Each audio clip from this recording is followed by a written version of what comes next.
La porcelana, un material conocido por los chinos desde la antigüedad, era muy apreciada en Europa, donde durante siglos se intentó dar con la fórmula para su fabricación. Para hablarnos del enigma de la porcelana, contamos con Antonio Perla, que es profesor de Historia del Arte en la UNED.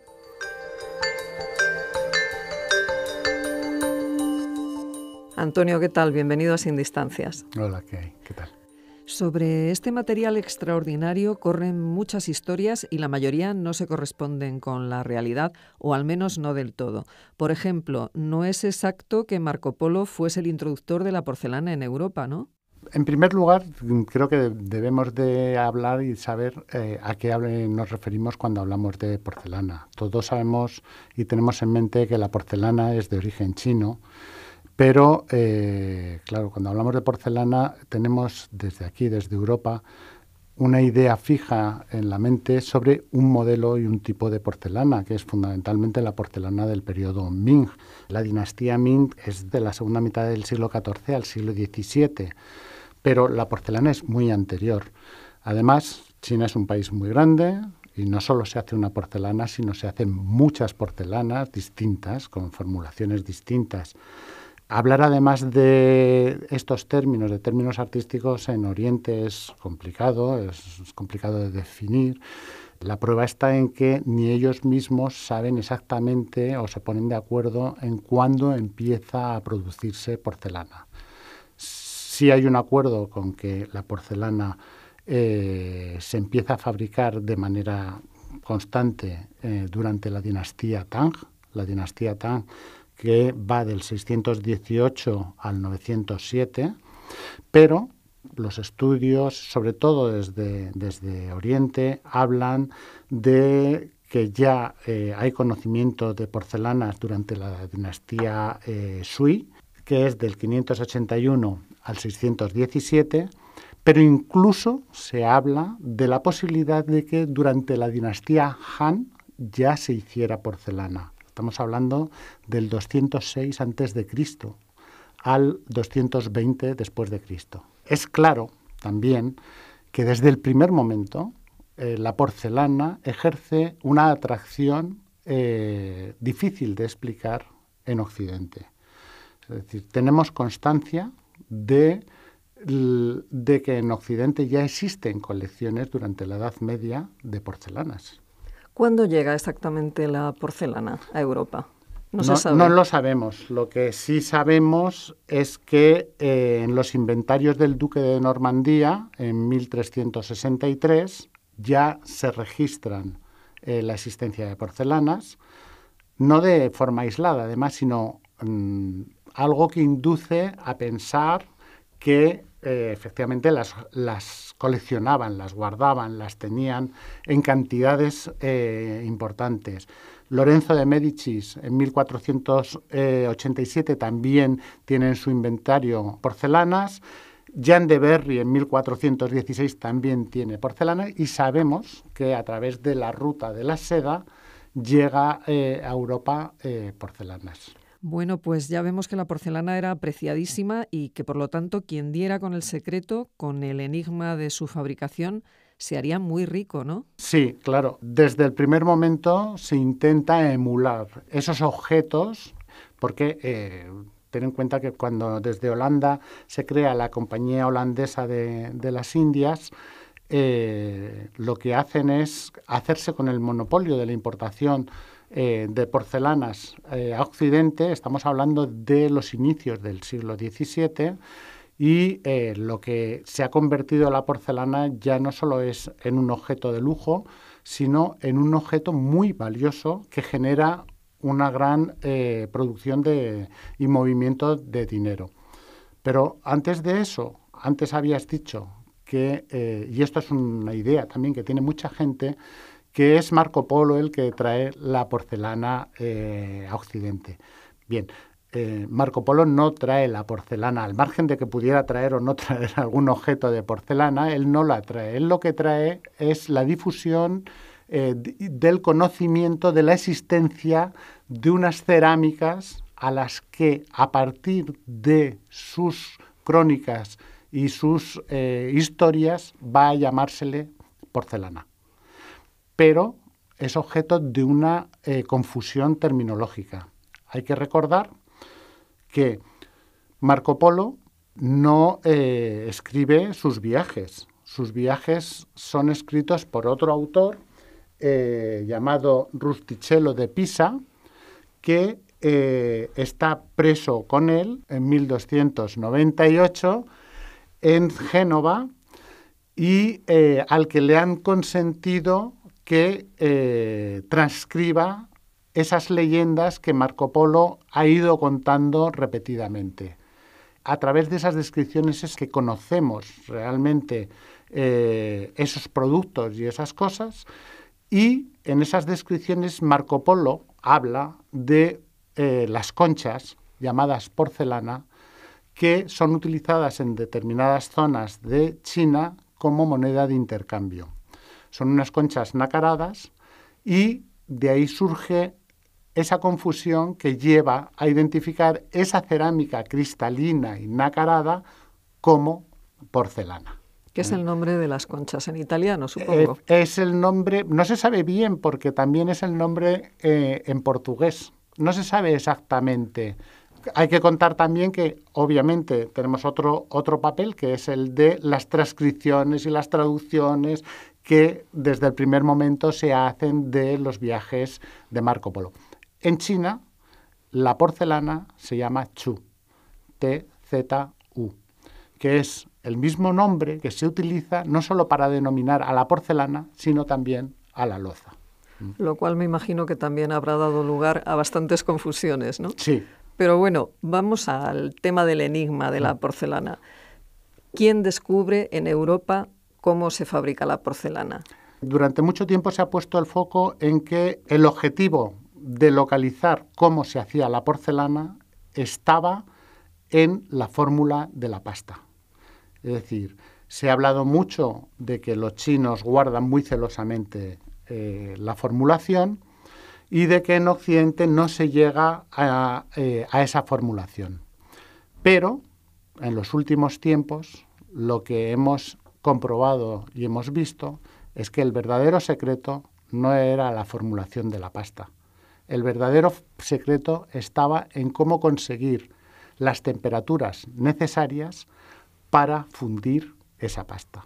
El secreto de la porcelana está en los hornos, no está en la pasta. También es un cúmulo de cosas, pero está en los hornos. ¿Por qué se llega a descubrir? Ahí está parte también de lo más interesante de esta historia, porque se juntan dos personajes. Hay un personaje que es un tal Johann Friedrich Bottger, que funciona como aprendiz de boticario en Berlín y es muy locuaz, tiene mucho don de palabra y consigue convencer a la gente de que a través de un monje griego que él dice que se llama Lascaris, le ha transmitido el secreto de la tintura roja. Al fin de cuentas, el secreto de la tintura roja es el de cómo convertir determinados minerales en oro. Es decir, es un alquimista.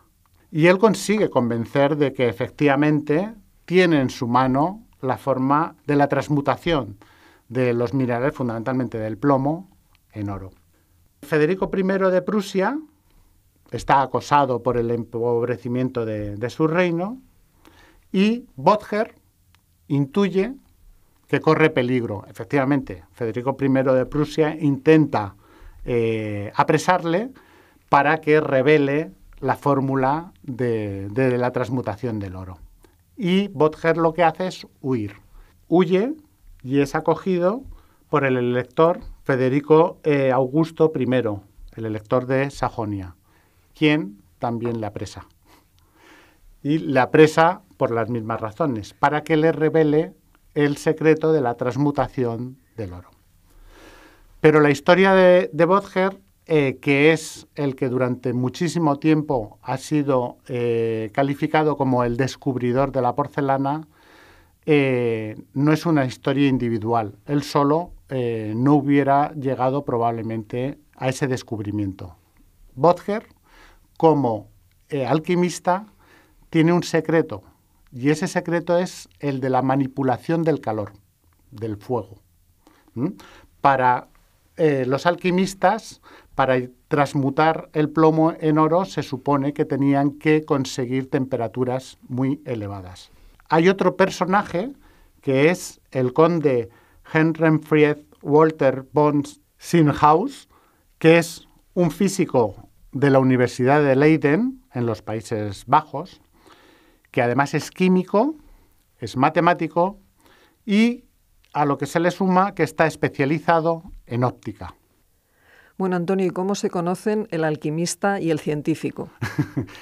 Se conocen porque el científico, Sinhaus, ha desarrollado una pasta de porcelana. Ha desarrollado lo que son una pasta de porcelana blanda, que es lo que se desarrolla en Europa.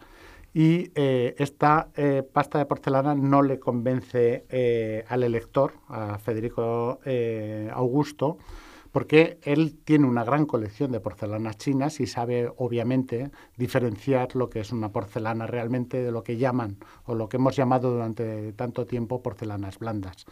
Entonces, lo que hace al final es juntarlos a los dos en un confinamiento, y le pone a Sinhaus, le pone a ayudarle a Böttger en sus investigaciones sobre el oro, y a Böttger le pone a ayudarle al otro en sus investigaciones sobre la porcelana.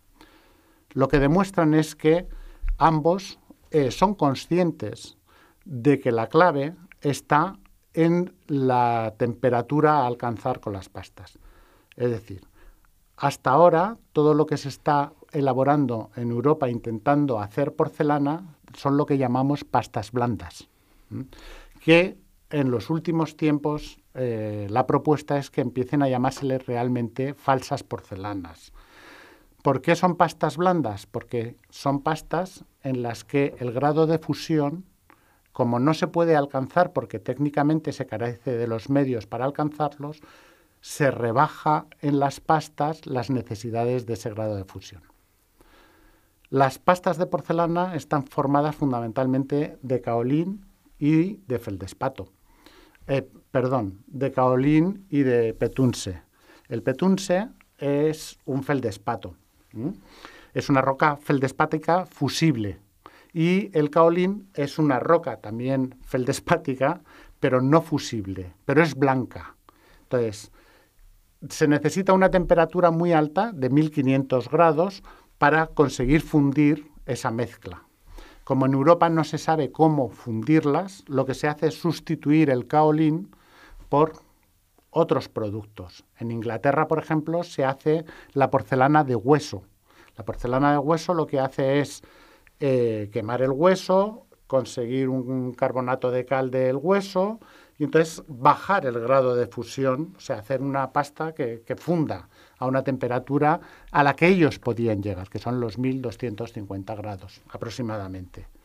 Sinhaus se queja en un momento determinado de que él, mediante los espejos de óptica, ha conseguido temperaturas muy altas, pero de forma muy localizada.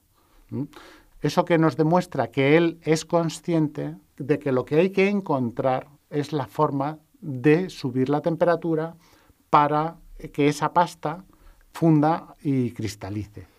Bueno, y entonces, Antonio, ¿cómo consiguen alcanzar esas temperaturas para poder fabricar la porcelana? Pues la verdad no lo sabemos.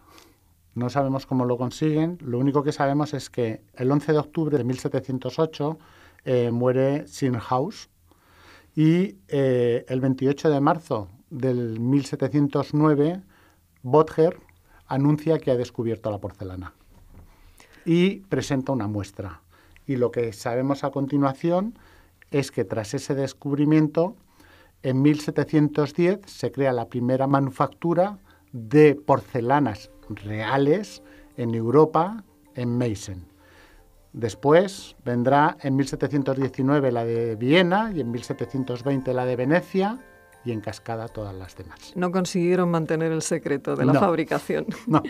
Bueno, pues el enigma de la porcelana, Antonio Perla, profesor de Historia del Arte en la UNED. Muchísimas gracias por habernos acompañado hoy en Sin Distancias. Gracias a ti.